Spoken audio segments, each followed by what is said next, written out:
नमस्कार दोस्तों, स्वागत है आप सभी का आपके अपने YouTube चैनल द वंसु वॉइस में। दोस्तों, अगर आप भी अपनी लाइफ में कुछ नया सीखने की चाहत रखते हैं तो इस चैनल को अभी सब्सक्राइब करें। तो चलिए आज की प्रस्तुति शुरू करते हैं। श्री शिवाय नमस्तुभ्यम, हर हर महादेव। दोस्तों, आप सभी लोग जानते हैं कि 28 जुलाई 2024 यानी रविवार को पड़ रही है श्रावण मास की अष्टमी तिथि, जो बहुत ही खास है।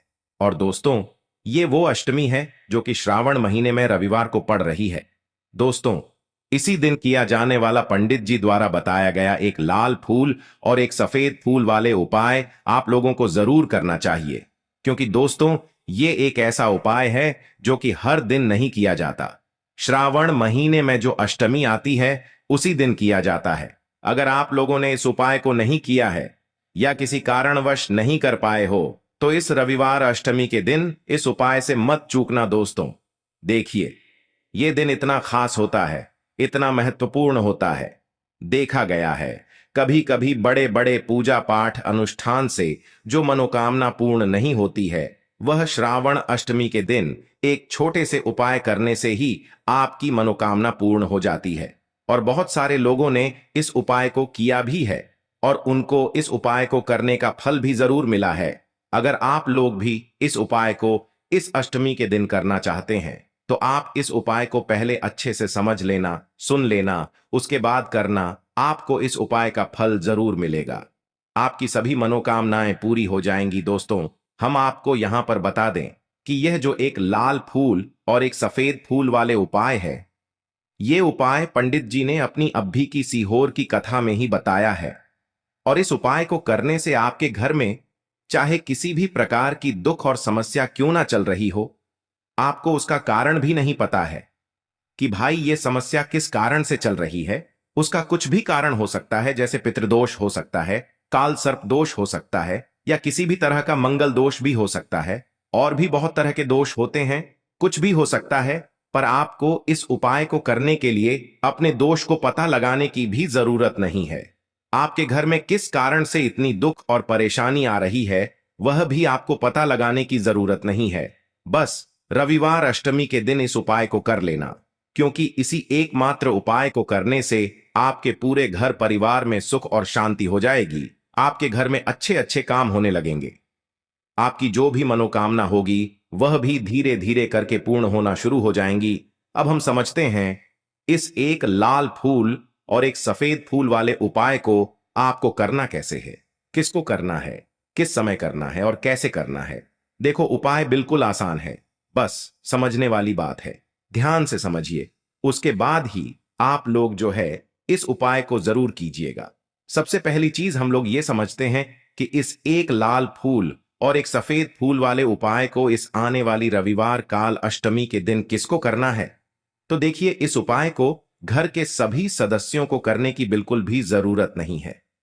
घर में से कोई एक मुख्य बड़ा सदस्य ही इस उपाय को करेगा, तो उस घर परिवार के सभी सदस्यों को इस उपाय को करने का फल मिल जाएगा। पर वो बड़ा सदस्य कौन होगा, कौन व्यक्ति इस उपाय को करेगा? तो यहां पर देखिए, हम आपको बता दें, घर की जो बड़ी माताएं बहनें होंगी, घर की बड़ी माताओं बहनों में से कोई भी एक माता बहन इस वाले उपाय को कर सकती है अपने पूरे घर परिवार के लिए। घर में सभी सदस्यों को इस उपाय को करने की जरूरत नहीं है। मात्र घर की जो बड़ी माताएं बहनें हैं उनमें से कोई भी एक माता बहन इस वाले उपाय को करेगी तो उसके घर परिवार के पूरे सदस्यों को इस उपाय का फल मिलेगा। अगर किसी कारणवश माताएं बहनें घर में उपस्थित ना हो या वो इस उपाय को ना कर रही हो, कुछ दिक्कत हो, तो भाई उस जगह पर फिर घर का कोई बड़ा व्यक्ति भी इस उपाय को कर सकता है। माताओं बहनों के कहने का मतलब यह था कि माताएं बहनें घर की लक्ष्मी होती है। जब घर की लक्ष्मी कोई उपाय करती है तो निश्चित ही भगवान शिव जी बहुत जल्दी प्रसन्न होते हैं और उपाय का फल में बहुत जल्दी और बहुत बड़ा करके भी यहां पर देते हैं। तो आप लोग ये बात समझ गए होंगे। अब हम ये बात समझते हैं कि इस वाले उपाय को हमें करना किस समय है। एक लाल फूल और एक सफेद फूल वाले उपाय को हमें रविवार के दिन करना किस समय है। तो देखिए, इस उपाय को करने का जो समय है, सुबह का समय भी है और शाम का समय भी है। अब देखिए, यहां पर हम मुख्य रूप से सुबह का समय नहीं बोलेंगे, क्योंकि देखिए ये जो काल अष्टमी तिथि है और आप सभी लोग जानते हैं अष्टमी के का प्रदोष काल का मतलब शाम का जो समय होता है ना, इस दिन भगवान शिव जी का सबसे प्रिय दिन होता है। तो आप लोग इस एक लाल फूल एक सफेद फूल वाले उपाय को सुबह के समय भी कर सकते हो और शाम के समय प्रदोष काल में भी कर सकते हो। सुबह के समय अगर कर रहे हो तो 10 या फिर 11 बजे तक भी अगर उपाय करोगे तो भी आपको उपाय का फल मिलेगा। वही अगर शाम के समय कर रहे हो तो इस दिन जरूर शाम के समय का ध्यान रखना कि शाम के 6 बजे से लेकर 7 बजे के बीच में अगर आप इस उपाय को कर सकते हो तो बिल्कुल कर लेना, पूरी कोशिश करना। पर अगर किसी कारणवश इस समय के बीच में न कर पाओ तो रात 8 बजे तक भी अगर आप उपाय को करोगे तो आपको उपाय का फल जरूर मिलेगा। ये बात आपको समझ आ गई कि आप इस उपाय को सुबह और शाम दोनों समय कर सकते हो। मतलब करना आपको एक ही समय है, घर में से किसी एक ही बड़े व्यक्ति को करना है, पर एक ही बार इस उपाय को करना है, दोनों समय नहीं करना है। आपको जो समय अच्छा लगे आप उस समय पर इस वाले उपाय को कर सकते हैं। तो चलिए जानते हैं इन विशेष उपायों के बारे में। लेकिन उससे पहले जो भी मेरे भाई मेरी प्यारी बहनें आज चैनल पर पहली बार आए हैं या मेरी आवाज आज पहली बार सुन रहे हैं, अगर आप भी महादेव के सच्चे भक्त हैं तो वीडियो को लाइक और चैनल को सब्सक्राइब जरूर कर लें और कमेंट बॉक्स में लिखे हर हर महादेव, ओम नमः शिवाय। देखो, अब सबसे महत्वपूर्ण बात आती है कि इस उपाय को हमें करना किस लिए है। जैसा कि हमने अभी आपसे बोला कि इस उपाय को करने के बाद आपके जीवन में बहुत सारी खुशियां आएंगी, आपकी मनोकामनाएं पूर्ण होंगी, आपकी धन की समस्या दूर होगी, आपकी पैसों की समस्या दूर होगी। अब देखिए, अगर आप लोग सोच रहे हो कि भाई हमें अपना घर बनाना है पर घर बनाने के लिए पैसा नहीं है, हमें गाड़ी लेना है पर गाड़ी लेने के लिए पैसा नहीं है, हमें जमीन लेना है पर जमीन लेने के लिए पैसों की कमी पड़ी डीडीएच रही है। अगर ऐसी ही दिक्कत परेशानी या किसी भी तरह की धन से जुड़ी हुई समस्या या पैसों से जुड़ी हुई समस्या अगर आपके जीवन में चल रही है तो यह उपाय निश्चित ही आपके जीवन में मतलब बहुत सारे मतलब फल लाकर दे सकता है। इसीलिए अगर आपके घर में बहुत ज्यादा मतलब दिक्कत समस्या परेशानी चल रही है, धन से जुड़ी हुई, पैसों से जुड़ी हुई, धन की बहुत ज्यादा कमी आ रही है, पैसों की बिल्कुल आवक नहीं हो रही है, तो भाई आप लोगों को इस वाले उपाय को जरूर करना चाहिए, घर में से किसी एक भी बड़े व्यक्ति को। अब इस उपाय में करना क्या है वो सबसे पहले हम लोग जान लेते हैं उपाय की सामग्री। हम लोग सबसे पहले जानते हैं कि इस उपाय में किस किस चीज की आवश्यकता पड़ेगी। तो देखिए, उपाय का नाम तो एक लाल फूल और एक सफेद फूल वाला उपाय है, पर इस उपाय में कुल मिलाकर 4 सामग्री हमें लगने वाली है, जो कि पंडित जी ने खुद सीहोर वाली कथा में बताया है। और जो हम आपको उपाय बताते हैं वो पंडित जी द्वारा बताए गए होते हैं, अलग से हम कुछ भी नहीं बताते हैं। तो यहां पर हम लोग समझते हैं कि इस उपाय की सामग्री क्या है। तो देखो, उपाय की जो सामग्री है वो 4 सामग्री है, जिसमें से सबसे पहली सामग्री है एक बेलपत्र। देखो, बेलपत्र क्या होती है? बेलपत्र जो शिव की शिवलिंग पर चढ़ती है। दूसरी चीज है एक शमी पत्र, शमी पत्र वो जो शिवलिंग पर ही चढ़ता है। तीसरी चीज है दोस्तों एक लाल फूल, जो उपाय का नाम है। तो एक यहां पर आपको लाल फूल लेना है। अब ये लाल फूल कौन सा लेना है? देखो, शिवलिंग के ऊपर जो लाल फूल चढ़ता हो उनमें से कोई भी एक लाल फूल पसंद कर लेना और वो कहीं से तोड़कर या कहीं से खरीद कर लेकर आना और उस लाल फूल को उपाय में प्रयोग कर लेना। उसके बाद में एक सफेद फूल का विशेष रूप से ध्यान रखना। जो सफेद फूल शिवलिंग पर चढ़ता हो सिर्फ वही सफेद फूल लेकर आना, इसके अलावा कुछ मत लेकर आना, लेकिन केतकी का मत लेना। तो एक एक मात्रा में ही आपको ये चारों सामग्री चाहिए, एक बेलपत्र, एक शमी पत्र, एक लाल फूल और एक सफेद फूल। ये चारों सामग्री आप लोग तैयार करके रख ले। प्रदोष काल में या सुबह के समय जब भी आप इस उपाय को कर रहे हैं, जैसे ही आपके उपाय की सामग्री तैयार हो जाती है तो क्या हम सीधा उपाय को करने के लिए इन चारों सामग्री को लेकर मतलब उपाय करने के लिए जा सकते हैं? नहीं, तो यहां पर आपको इस बात का ध्यान रखना है कि हम भगवान शिव जी को प्रसन्न करने के लिए तो जा रहे हैं, हम अपनी मनोकामना को पूर्ण करवाने के लिए तो जा रहे हैं, पर हमें यह दर्शाना बिल्कुल भी नहीं है कि हम सिर्फ अपने फायदे के लिए भगवान शिव जी के मंदिर में आए हैं। इसलिए हम इस उपाय को करने के साथ साथ में भगवान शिव जी की पूजन अर्चना के लिए कुछ सामग्री भी जरूर लेकर जाएंगे। जैसे कि सुबह के समय अगर आप उपाय को कर रहे हो, इस एक लाल फूल और एक सफेद फूल वाले उपाय को, तो भाई सुबह के समय आपको एक लोटा जल लेकर जाना है। जो लोग प्रतिदिन शिव जी के मंदिर जाते हैं, पूजन अर्चना करते हैं, जल चढ़ाते हैं, फूल बेलपत्र सब कुछ चढ़ाते हैं, भाई वो अपनी पूजन अर्चना वैसी की वैसी ही करना। बाकी जो सिर्फ उपाय को करने के लिए जा रहा है, जो कुछ भी लेकर नहीं जा रहा है, उसे कम से कम एक लोटा जल अपने घर से जरूर भर कर लेकर जाना। अगर आप उपाय को कर रहे हो, है ना, क्योंकि इस वाले उपाय को आप भगवान शिव जी की पूजन अर्चना करने के बाद ही करना।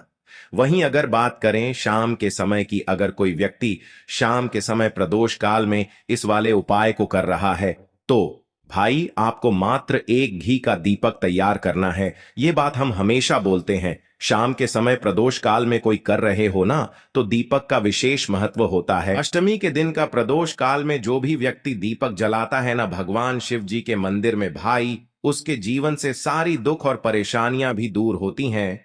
तो भाई इस दिन दीपक का विशेष रूप से ध्यान रखना आप लोग। अगर आप इस उपाय को शाम के समय प्रदोष काल में कर रहे हो, है ना, ये जो दीपक आप लोग लोगे, ये आटे का लोगे।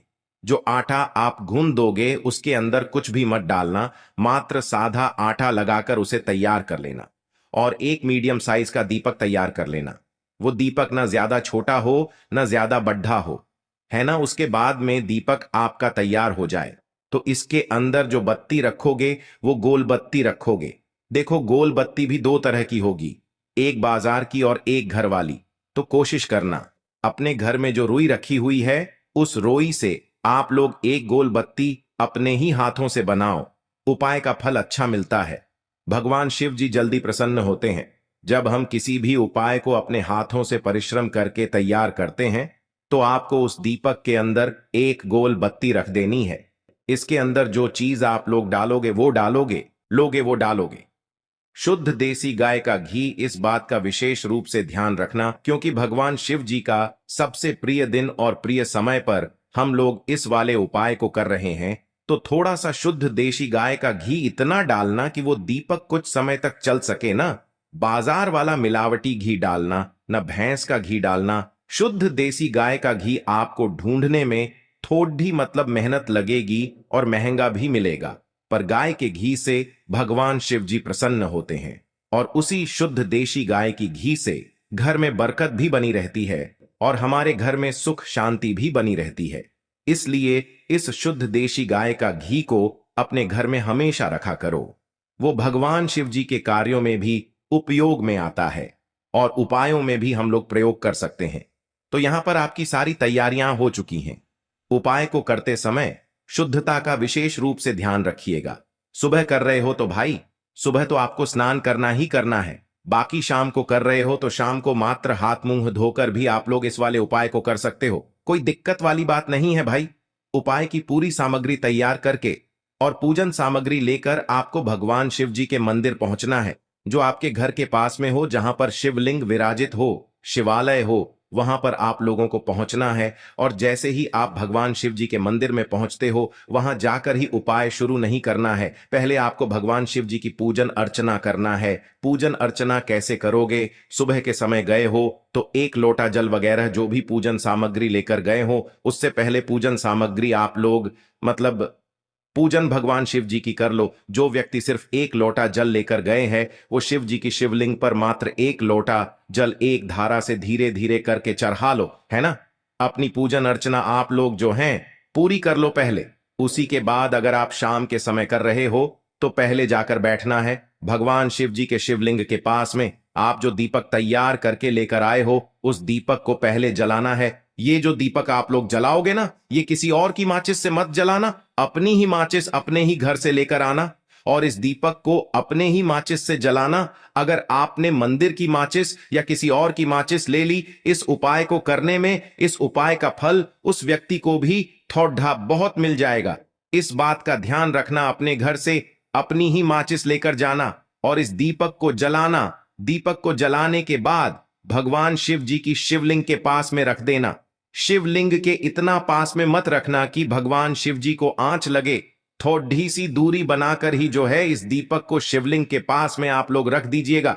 अब जैसे ही आपकी पूजन अर्चना हो जाती है, भगवान शिव जी के शिवलिंग के सामने या आसपास कहीं पर भी बैठ जाइए उपाय को करने के लिए। और उपाय को करने से पहले आप लोग अपनी वह चारों पूजन सामग्री निकाल लीजिए। उपाय की जो सामग्री है वो निकाल लीजिए और भगवान शिव जी के शिवलिंग के ऊपर एक माता अशोक सुंदरी जी का स्थान देख लीजिए। माता अशोक सुंदर जी का जो स्थान होता है वो जलाधारी के ऊपर होता है, जलाधारी के बिल्कुल बीचों बीच में होता है। आप लोगों ने देखा भी होगा शिवलिंग की जलाधारी होती है। जलाधारी के बिल्कुल बीचों बीच का जो स्थान होगा वो माता अशोक सुंदर जी का स्थान होगा, क्योंकि यहीं पर हमें ये जो है उपाय को करना है। सबसे पहली चीज, अब हम उपाय को करना शुरू करते हैं। आप सबसे पहले अपनी एक बेलपत्र उठा लो। एक बेलपत्र को आपको माता अशोक सुंदरी जी वाले स्थान पर सबसे पहले समर्पित करना है। बेलपत्र की डंडी का मुख होगा जलाधारी की तरफ, जहां से जल बहता है और नीचे गिरता है, और बीच वाली बड्डी पत्ती का मुख मतलब शिवलिंग की तरफ होगा। इस तरीके से आपको इस बेल पत्र को माता अशोक सुंदरी जी वाले स्थान पर समर्पित कर देना है। उसके बाद में अपनी एक शमी पत्र उठा लो जो आप उपाय के लिए लेकर आए हुए हो। शमी पत्र को उठाकर शमी पत्र की भी जो डंडी का भाग होगा वो जलाधारी की तरफ करके, जहां से जल बहता है नीचे गिरता है उस तरफ करके, और पत्ती वाला भाग शिवलिंग की तरफ करके इस शमी पत्र को भी उस बेल पत्र के ऊपर आपको समर्पित कर देना है। समर्पित करने के बाद अब आप ले लो अपना एक लाल फूल जो आप उपाय को करने के लिए लेकर आए हुए हो। इस लाल फूल का जो खिला हुआ भाग होगा, चाहे वो गुलाब का फूल हो चाहे कोई सा फूल जो शिवलिंग पर चढ़ता हो, भाई उस फूल का जो खिला हुआ भाग होगा वो शिवलिंग की तरफ होगा।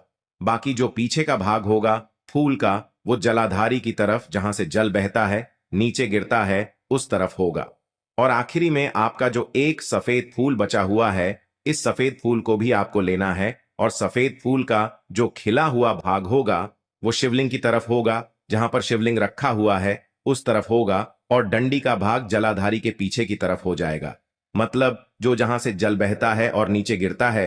जब आप लोग एक बेलपत्र, एक शमी पत्र और एक लाल फूल, एक सफेद फूल चढ़ा रहे हो, तो उस समय आप लोगों को कांता भगवान या कांता चक्र का नाम लेते हुए ही जो है इस उपाय को करना है, और भगवान शिव जी और नारायण जी का स्मरण करते हुए ही इस उपाय को आपको करना है। तो जब भी आप एक बेल पत्र, एक शमी पत्र, एक लाल फूल और एक कमी हो रही है, जो भी दुख और समस्या परेशानी चल रही हो, आपको अपनी वह दुख और परेशानी जो है भगवान शिव जी से उपाय को पूरा करने के बाद वहीं पर पास में बैठकर बोल देना है। हाथ जोड़ के आंखें बंद करके अपनी परेशानी और श्री शिवाय नमस्तुभ्यम का जाप करना है। दोस्तों, आज हमने इस वीडियो में कुछ उपाय बताए हैं जो आपको करने हैं। आशा है आज की प्रस्तुति में बताई जानकारी आपको अच्छे से समझ आ गई होगी। प्लीज हमारे चैनल द वंसु वॉइस को सब्सक्राइब करें। धन्यवाद।